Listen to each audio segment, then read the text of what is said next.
We'll now show you those images. So Caleb is in one of the pickups that are parked on the screen you're seeing. So then Zoe is standing outside on the phone. Who are you talking to? Were you on the phone? I was talking to someone else. You were talking to somebody else. Yeah. So you had left where we were and you were talking on the phone. Yes. So when they came, they knew it was Zoe, or you told them this was Zoe? They asked me if that's in fact, they said, oh, yeah, some of them know us. So they saw you on TV. So the moment they saw her, they knew that was her. And for me, because she was on her phone and I suspected they were engaging her, I felt she was actually out because of them. And when we got here, I was in the car and everybody rushed in. And I was like, let me stay in the car. She said, no, I wanted to embarrass you. They just brought me down for everybody to see that I was in cuffs. And the neighborhood, people just came around. Yeah, but people see you in cuffs doesn't necessarily mean you've done anything wrong. So I'm like, if I had caused one of the serious judgment deaths in this country, they beat me that way, I felt that handcuff, I would have understood. But I have friends from Lagos who are still unemployed, and there are cars here, and I hear that these cars are still there. I'm like, okay, let's go and see if it's still there or not. So that's your crime. Let's continue the story. So you are standing outside. Obviously, you've been pointed out. What happened? Okay, so before that, I received videos from Caleb at 2:34 p.m. and I saw it around 2:52. And because I already knew about his earlier post and what it brought about, when I saw it, I was like, oh, wow, it's still there. And he says, yes, where are you now? At this point, I thought I was chatting him. And I told him where I was. I said, Studio Annex. Then the next thing that came is, I'm hungry. Let's find some food to eat. Let's go and find something to eat. And then... presumably to lure you out of the office. That was the intention. So if I had said, okay, where? Once the person told me where I was supposed to come, they would have picked me up from there. But this time, you didn't know who you were chatting to. You thought it was Caleb. So I received a call from Richard Mensah, OJ, and he says, Zoe, where are you? I said, I'm here. He came. He said, did Caleb send you anything? I said, yes. He says he's been arrested. I said, oh, wow.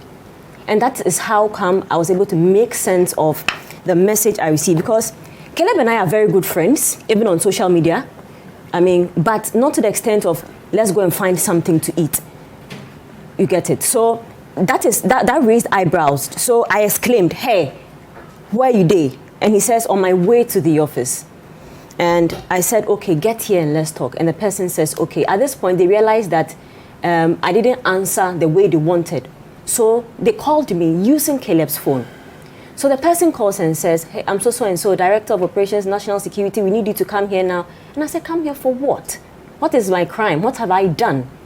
And he says, and I said, I can't come there because I have superiors, I have bosses. You have to let them know because and he said, oh, your colleague Caleb is here and we have checked on his phone and we have realized that he sent you some video. So we need you here for question. And I said, okay, that's fine.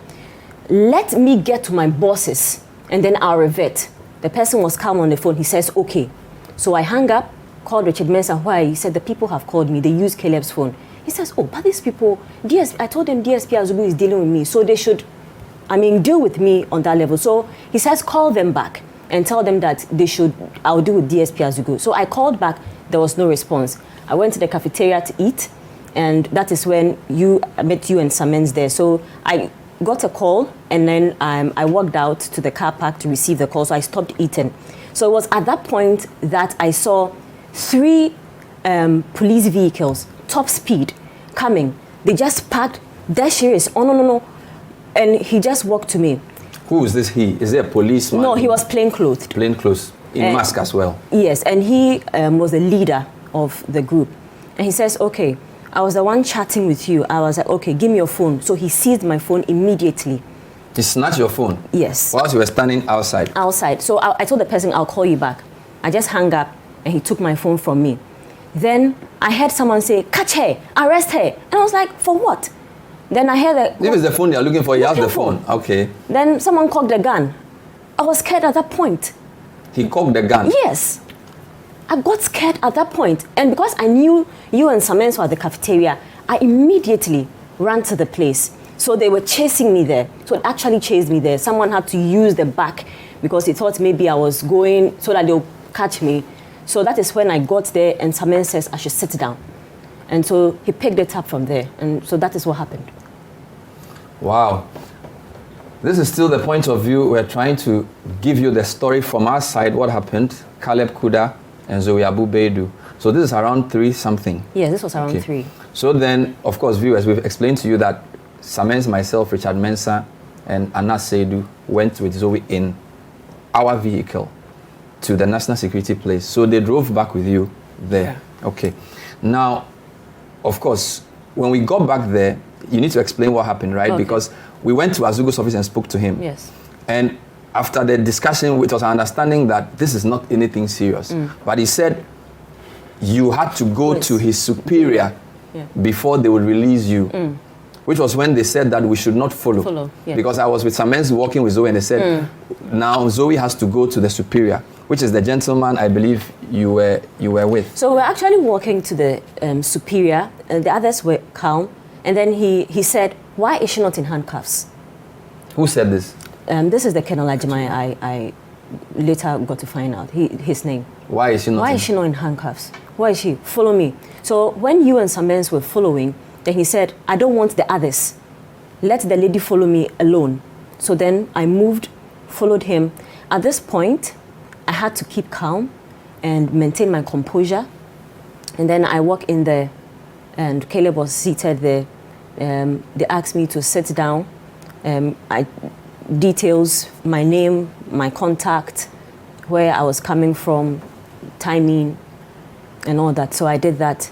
So the Colonel Ajimai instructed them to do that and told them that when I am done, they should bring me up. So there was a lady at the front desk who took the details, and as they said, it's procedure. I took off my ring, I took off my earring, my watch, my glasses. But I told them that my glasses, if someone will lead me, of course I can go. But if not, I have to wear it. So after deliberations, they said, okay, let her wear the glasses. So I wore it and they asked me to sit down. So I sat down for about 5-7 minutes, and then Colonel Ajimai comes again with 2 phones. He puts it on the counter. Which one belongs to you? And then I said this, open it. I opened it, and he says, delete the videos and the pictures. And I deleted them, as in the ones that Caleb sent to me. So I deleted them. And he instructed, delete every other picture and video on your phone. Every video I had on my phone, all my memories, my picture. He said I should delete everything. And my pictures were a lot. So I was like, wow, that's a lot. And then he exclaimed, he was on phone at that time, he was talking to someone. Don't let me get angry. Do you want to stay here for long? I just kept quiet, and I was deleting. Whilst I was deleting, the plain-clothed guy who was speaking to me, who was chatting me as a Caleb, he was there engaging me, trying to find out why I said, oh, wow, it's still there. And I explained to him. On my left was a uniformed military man. Military man. There was a military man, there was a police officer. So the 2 of them were there to ensure, manning that I delete all my videos and my photos on my phone. So that's what, in fact, the pictures were a lot. It was a lot that Colonel Ajimai went up and he came to meet me still deleting the video. Like how many minutes? This would be like 5 minutes now. And you still hadn't finished? I hadn't finished. So I was still doing it, and he came down with someone. I don't know his name, but he was also on phone, and he was chatting with Colonel Ajimai, and he says, where's the lady? Come. Where's the phone? Bring your phone. I gave my phone to him. And he went out with Colonel, and he says I should follow them. So the 2 of them were chatting, so I excused myself and gave them space. After speaking to him, he just came and handed my phone to me. And he says, take it, let's go.